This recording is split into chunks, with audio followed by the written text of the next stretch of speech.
शुभलग्नं क्षेमकल्याणयारोग्यम् ऐश्वर्यनिर्विघ्नेन शुभं भवतु। बोले लक्ष्मी माता रे भगवान की जय। जय हो जय हो। 1150 રૂપિયા દેવરાજભાઈ નાનાભાઈ મકવાણા 1000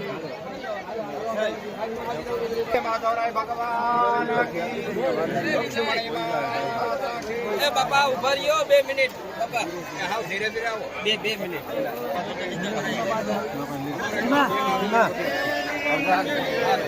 હાલો વિટલા મારો દીકરો બોલે શ્રી માધવરાય ભગવાન કી જય લક્ષ્મણી માં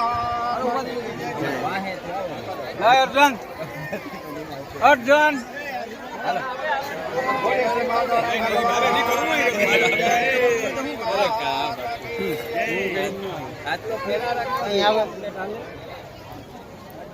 3000 રૂપિયા ભૂરાભાઈ કંકોત્રી તરફથી કંકોત્રી આપેલા છે 24,250 રૂપિયા સ્ટીલ કેશોદ તાંબા રવિભાઈ કલાકાર 3000 એડવાન્સ આપેલ અજયભાઈ ડાકી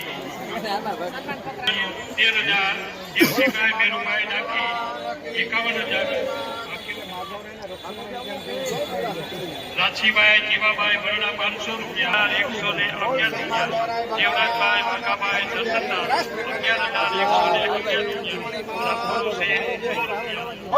11,000 સાઈડ માં નીકળો હાલો હાલો હાલો હાલો સાઈડ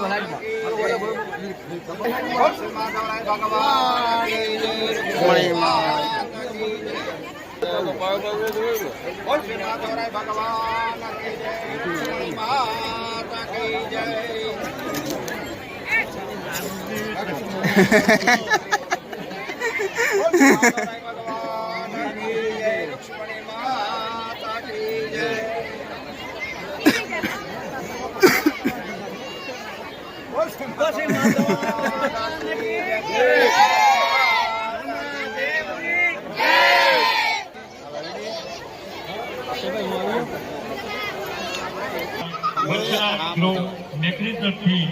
અસમૂહ લગ્ન નિમિત્તે પોતાનો ફાળો આપે છે 500 રૂપિયા પરસોત્તમભાઈ કોલાભાઈ બામણિયા જેમને 500 રૂપિયાની કોચ આપવાની રહેશે ફાળો અહીં મારી પાસે આવી ગયા છે હમણાં પૈસા જમા કરવા લઈ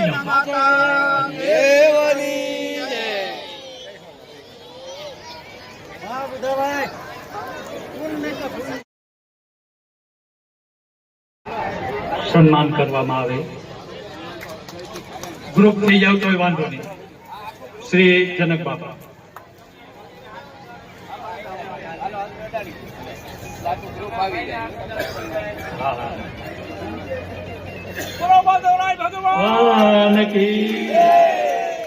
જનક બાપા તમારો ખૂબ ખૂબ આભાર કે આ કાર્યની અંદર તમે પણ તન મન અને ધનની લાગણી વ્યક્ત કરી અને આજે આ 13 નવ દંપતીઓને આશીર્વાદ આપી અને એમના લગ્ન પૂર્ણ કરાવી આપેલ છે તો આવા કાર્યની અંદર હજુ પણ હું જનક બાપાને વિનંતી કરું છું કે આવા કાર્યની અંદર આપ હજુ પણ વધુ ને વધુ સહભાગી બનો એવી અમને ખાતરી છે અને કદાચ આવા કાર્યની અંદર હંમેશા કોઈ પણ કાર્ય હોય માધવપુર મૂળ માધવપુર તથા આજુબાજુ વિસ્તારની અંદર હર હંમેશા આપણા કુળગોર શ્રી જનક બાપાની ઉપસ્થિતિ હોય એમની હાજરી હોય અને એમનો જે કંઈ આપણે કાર્ય સોંપેલું હોય તે ભાવથી આ પરિપૂર્ણ કરે છે એ આપણા જે જનક બાપાની શાખા છે એ અવિરત છે તો હજી ફરી એક વખત જોરદાર તાળીઓથી જનક બાપાને આપ સૌ વધાવીએ ધન્યવાદ જનક બાપા તમારો ખૂબ ખૂબ આભાર બોલવાનું પછી રાખો તમારે 1 કલાક આપવાની છે ભલે ભાવના હતી અને સન્માન કર્યું પણ આજે હું આ સદભાગ્ય બહેનો બીજી વાત એ કહું કે આવું નિસ્વાર્થ ભાવથી ને આવું સૌંદર્ય યજ્ઞનું આયોજન થતું હશે ને ત્યાં મારું વચન છે, કાયમ વિના મૂલ્યે મારી સેવા રહેશે. પૈસો તો ગૌણ બાબત છે, આશીર્વાદ મોટા છે. અને બીજી વાત કે આજે આ મામાદેવના સાનિધ્યના લગ્નમાં હું આવ્યો જ ને, કે આચાર્ય પદ કે ગોર મહારાજ તરીકે નથી આવ્યો, તો વિધિ માટે મારે અહીંયા બેસવું પડ્યું. બાકી આ મામાદેવના સેવકોના મંડળનો હું એક સભ્ય છું. એટલે મારી એક ફરજ છે આ બધાની ભેટી.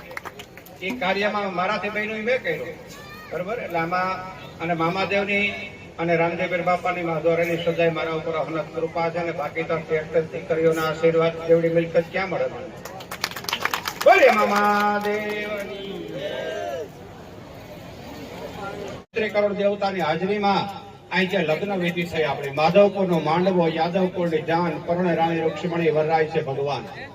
એવી ભૂમિની અંદર આજે અવરઘોડિયા જે બેઠા ને ભાગ્યશાળી છે ખરેખર.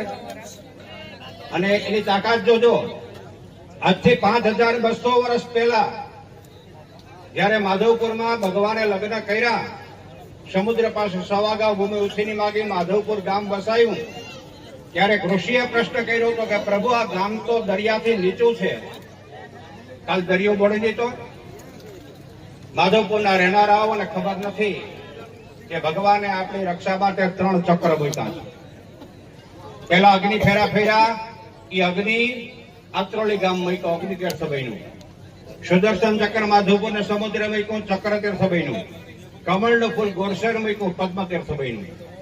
અને ભગવાને માધવપુરના રહેનારાઓને એક વચન આપ્યું કે દરિયામાં ગમે એટલા વાવાઝોડા આવશે, ગમે એટલી આફત તોફાન આવશે, આ 3 ચક્રને ઓળંગી અને આ ગામને ક્યારેય નુકસાન